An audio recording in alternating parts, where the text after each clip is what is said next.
recidivism, all of that. Go to the governor's website and find out more. Okay. Joining us now, dear friend representing American Federation of Teachers. In fact, she is the president, union that I used to organize for when I taught in Washington, D.C. You all know my passion for teachers, and my passion for teachers are organizing and having their own unions as well. Joining us now, the president of the American Federation of Teachers, Randi Weingarten. Randi, good morning. How are you? Good morning, Mark. How are you? Just fine, just fine. So, talk to us about this case before the Supreme Court, this Janus case, if you would. So this case, which is not getting very much attention because, of all the other things that are going on, is essentially the right wing's newest attempt to absolutely decimate unions.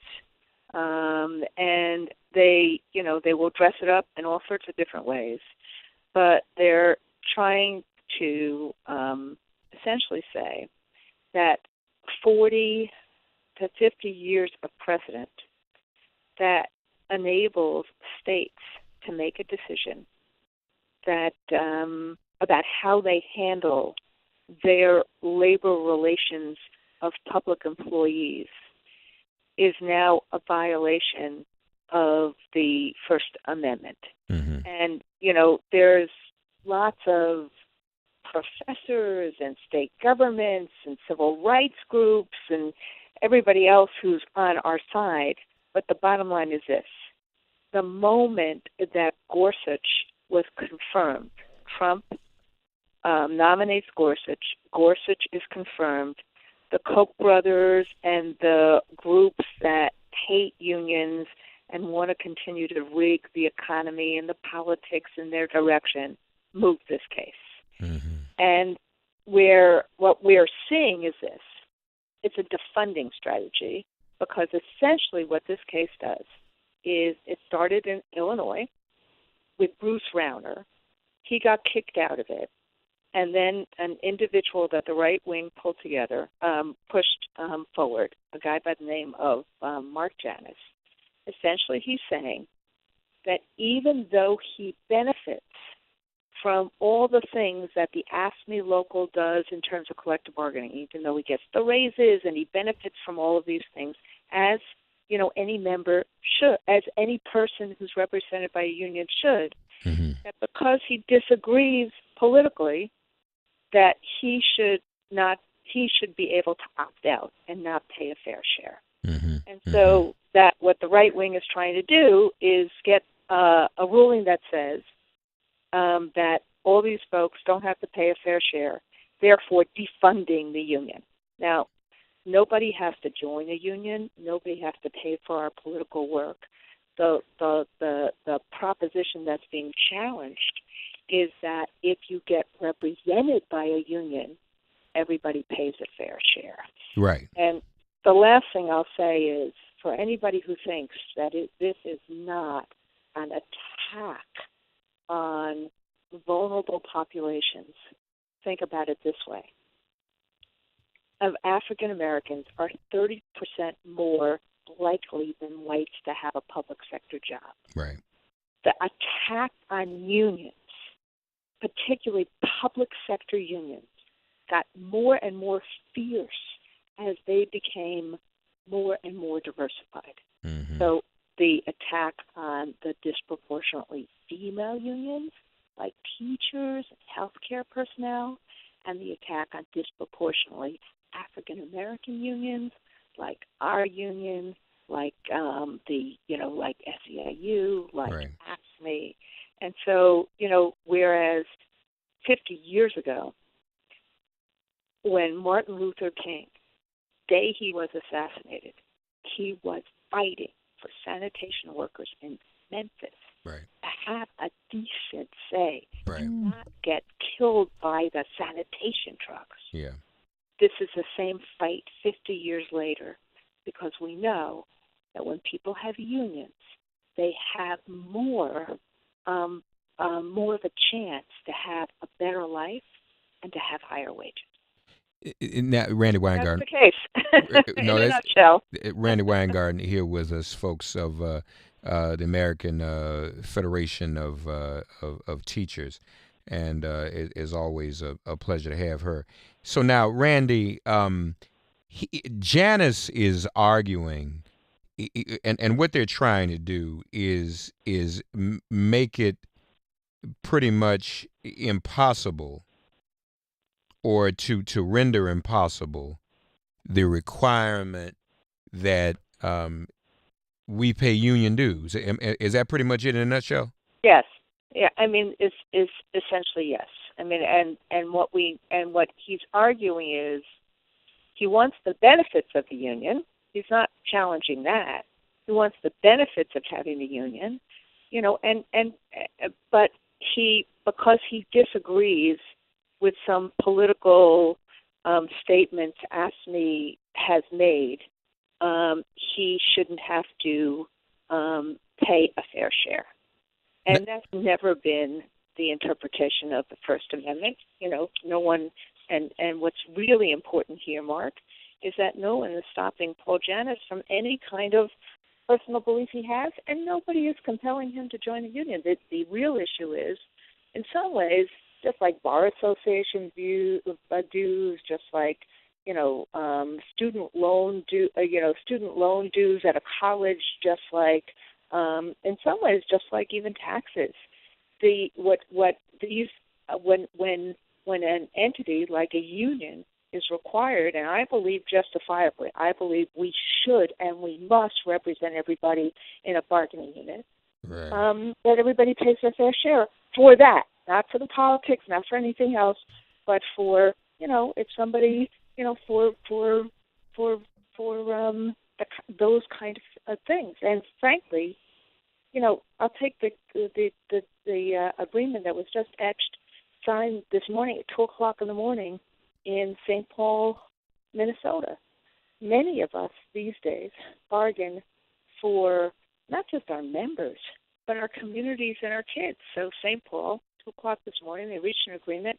Part of what they wanted funding for was to increase restorative practices, which is a way that we make schools more welcoming, more safe, and decrease suspensions, which is a big, big issue in schools.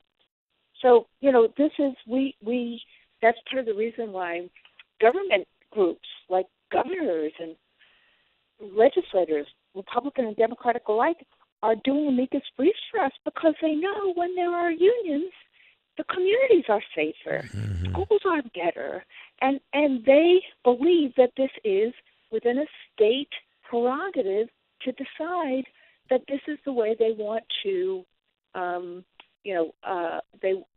they want to have a framework for employee relations. So now, and this was just signed in St. Paul, Minnesota. This was a teacher's contract? Yeah, teacher's contract just etched this morning at 2:00 in the morning. Yeah, congratulations. Every day, thank you. Every day, look, and it was like right at the, look at what we do in McDowell County, West Virginia, where we've been the head of the private-public partnership, and in the last 5 years, graduation rates have increased by 14 points, 12 to 14 points. We've doubled the number of kids who are going to college.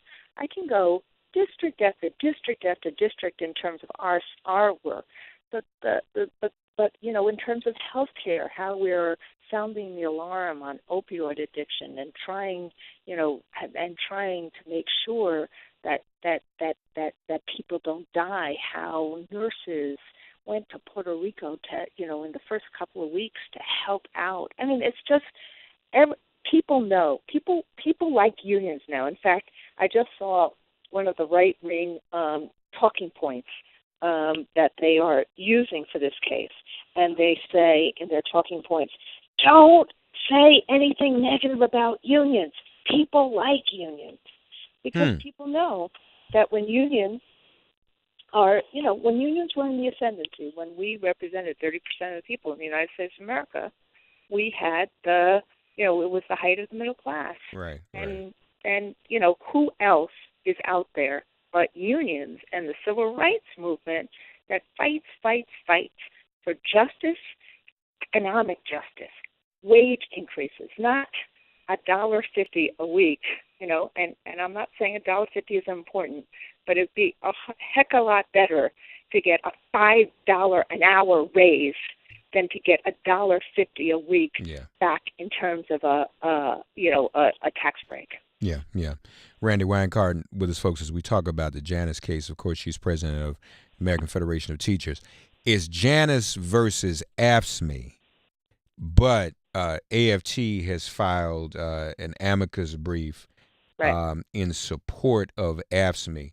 So let me just get this straight. Right, let me just say this before you get. Let me just say this: the case is called Janus versus AFSCME, but let's rip off who's funding it. Okay. The Koch brothers just said last week they're going to spend $400 million.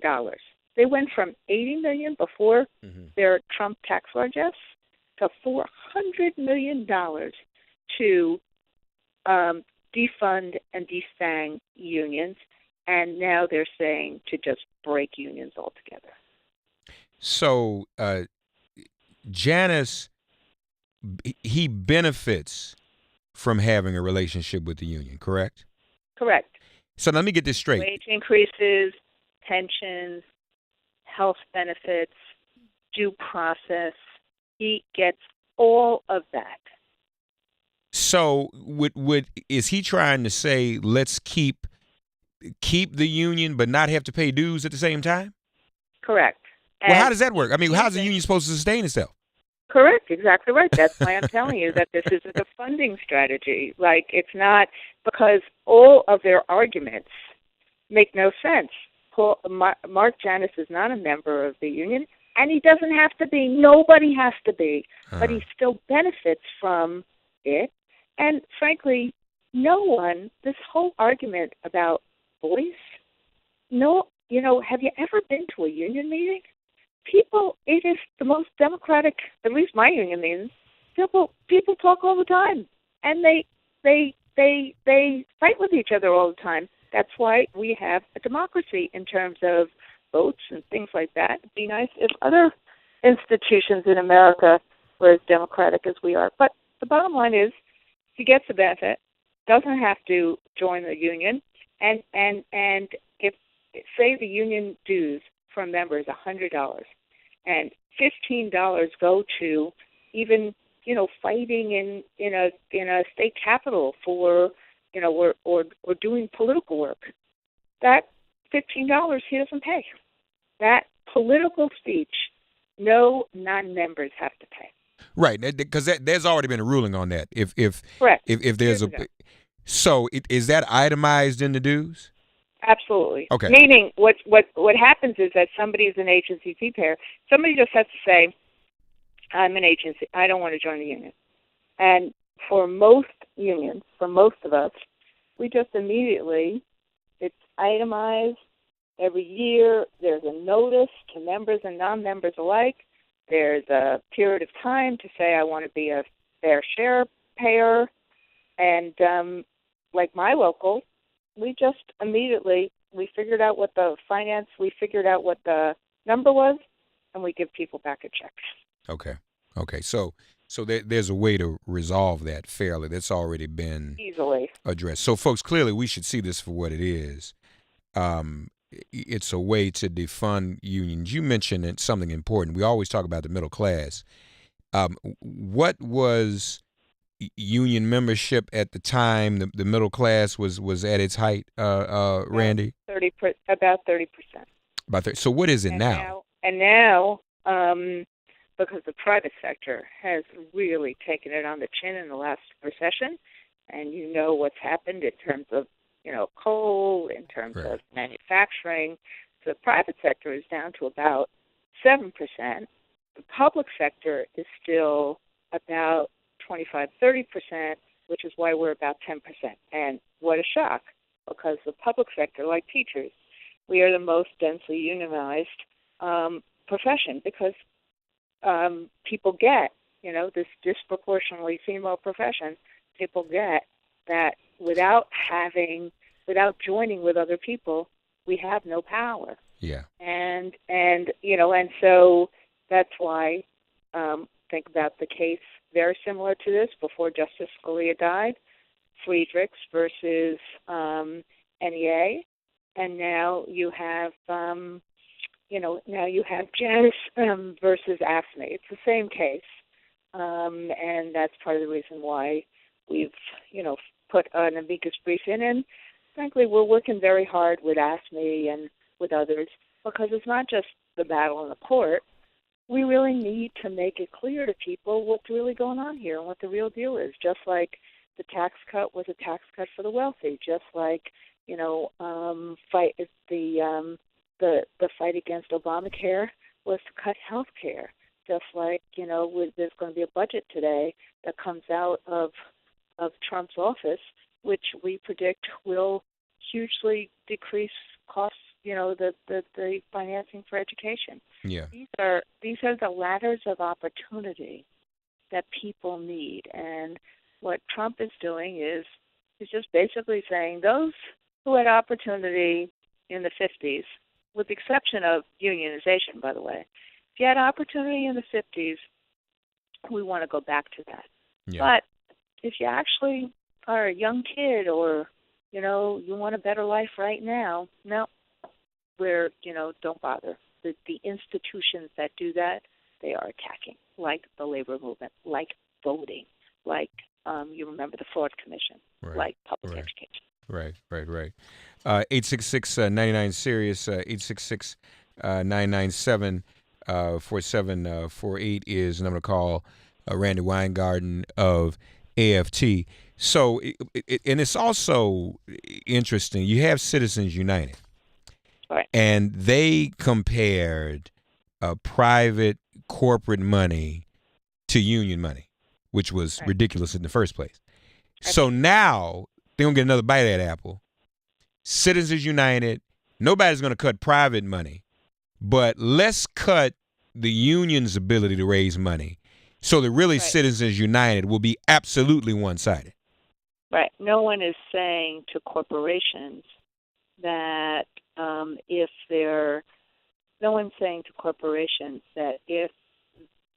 people within the corporation disagree with how they use their voice, that they can, opt out of, that they should get a rebate for that or some other way. Or consumers. Let's say I buy something. I buy something, and then, but my money that I spent on this product you sold me is going towards something I don't like. You got to give me a discount. You're right. That's crazy.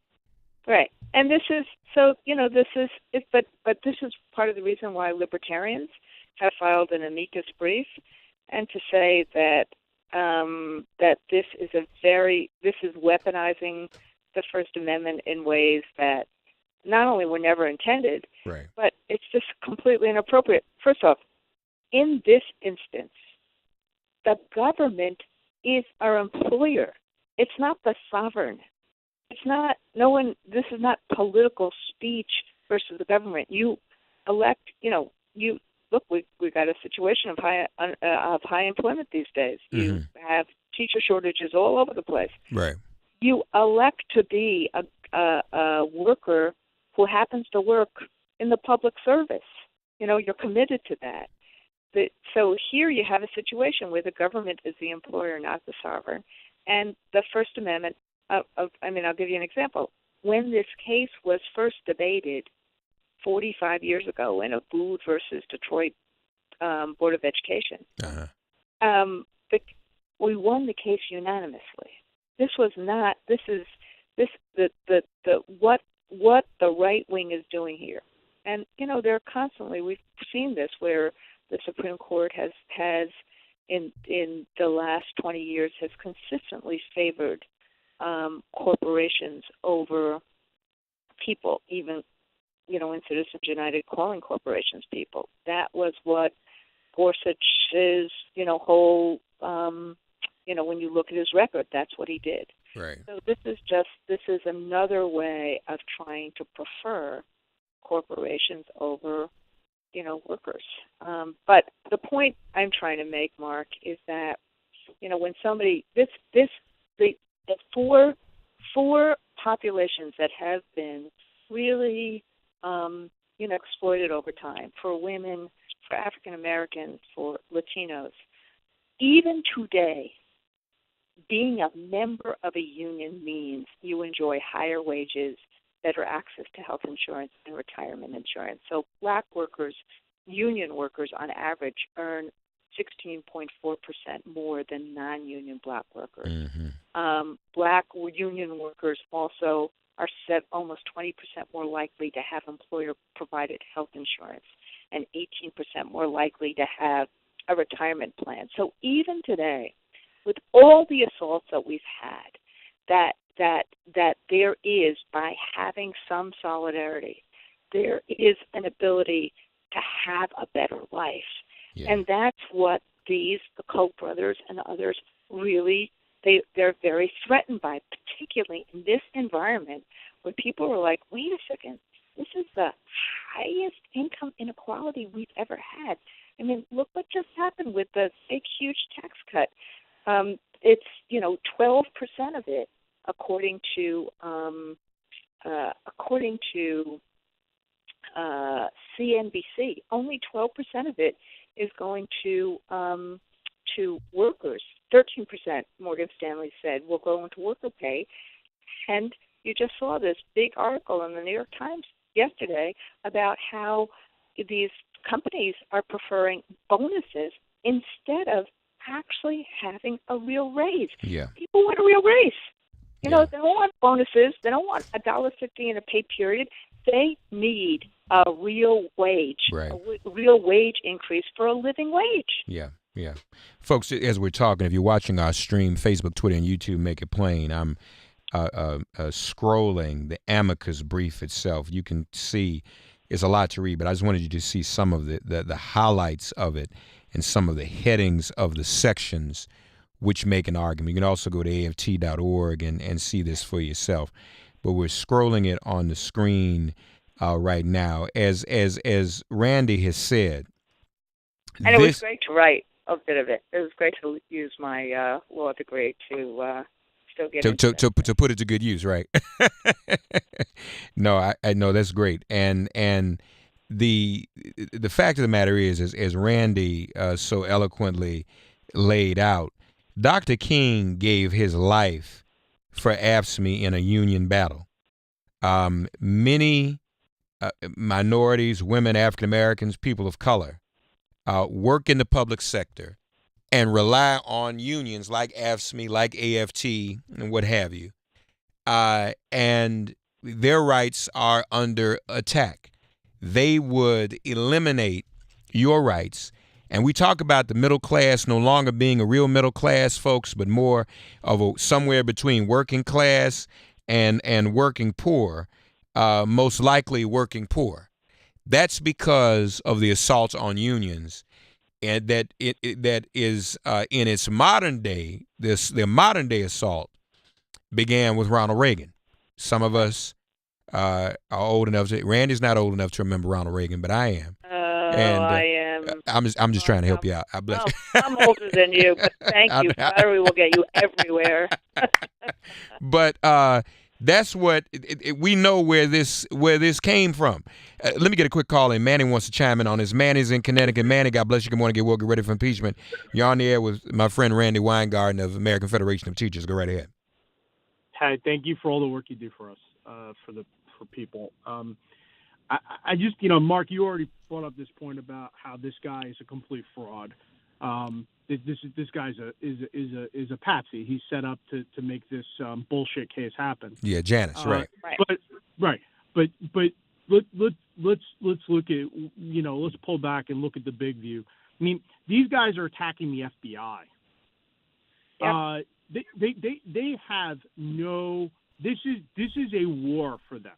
They see the finish line, which is the disabling and dismemberment of the Democratic coalition and its money sources, right? Yep. So the unions are a huge money source. They're a huge mobilizing arm, and they figure once they've demobilized us and demoralized us, They will now make us all wage slaves. We will have no power. Their buddies can charge whatever they want for the business, and they'll say, you're lucky to have a job, and we'll go back to the way it was during the Depression. And, I think that when people, this is one of those things that just sits in my craw when people are like this sort of stuff that's going on right now. People are like, oh, Hillary and Trump, they're the same. Because there's no effing way this would happen under Hillary. Okay? No, it wouldn't. We wouldn't be dealing with this right now. I mean, I think we know a lot of other things they'd be attacking her. Of course, they probably would have voted for impeachment already just because of some clothing she wore. But let me and thank you for your call, man. Let me ask you this. But you're totally right. I'll give you an example. Look, the unions. I mean, many of us used to support and try to find Republicans to support, but when someone walks away from any progressive value or any value that actually really helps people economically or helps educationally or helps in terms of voting, it's hard to find a way to endorse them. That's part of the reason why we often endorse Democrats. But your caller was absolutely right. There's a new study that came out of the National Bureau of Economic Research that said in that kind of Wisconsin-Michigan border, when both states actually did their anti-union, anti-collective bargaining, defunding, destabilization strategies in any number of ways against unions. In the 2016 election, there was a reduction of the Democratic share of the vote by 3.5%, well enough to swing both Michigan and Wisconsin to Trump. Yeah, that's important. Manny, thank you for your call. Do we have the votes on the Supreme Court, Randy, to stop this? Oh, you can't. You never are out of it. And if it was on the merits, we would have the votes on the Supreme Court.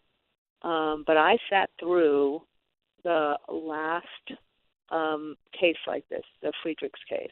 Hopefully I'll be able to sit through this case as well. And the level of vitriol and animus, it was not doctrinal, coming from Alito and coming from others, actually really shocked me. I was really shocked by it. And so when I say that the case moved, there's no evidence in the case. This case it moved simply on a doctrinal issue, and it was taken for cert. So but they had no trial, there's no papers, there's no nothing. Right. So that's why when Gorsuch became confirmed or was confirmed, this case moved. So you can draw your own conclusions about that. But that's why we're fighting in the court of public opinion. And, and what I'm also saying is that, our union has done a lot of work within our own membership talking about these issues. The last 5 Saturdays I've been in different regional meetings. I think I've met with almost a third of our local leaders. We have 3,450 locals. People get it. And, and what we're seeing is that when we have one-to-one conversations with our members about what's going on, people get it. And they get really pissed that an entity that has fought against them all the time, fought for these right-to-work laws, fought, against increases in public education, fought to have teachers evaluated by test scores, fought against, or fought for voter suppression. So they when they hear who's on the other side, it's very meaningful to them. That's why I think that what the Koch brothers are going to do are use this $400 million in this very glossy kind of way. We've seen some of their literature already, to try to say to people, you can have it all. You can actually, have all the benefits, and you don't have to pay a thing. and just try to destabilize and defund and destabilize and defund. Randi Weingarten, our very special guest, president of AFT. Go to AFT.org to find out more, folks. And this video of our interview, please retweet it and share. Add Make It Plain so you can see it and be informed. If this gets through the Supreme Court, lastly, Randi, if they uphold this, have we any other recourse legislatively or otherwise? Well, they're doing this. I mean, the answer is always yes. Okay. You know, I'm always a glass half full kind of gal. Okay. And let me also say, Mark, that on February 24th, there are rallies all across the country. Now, the 24th, is that you know, when the Supreme Court will decide, or is that oral arguments? Supreme Court is doing their oral argument on Right. February 26th.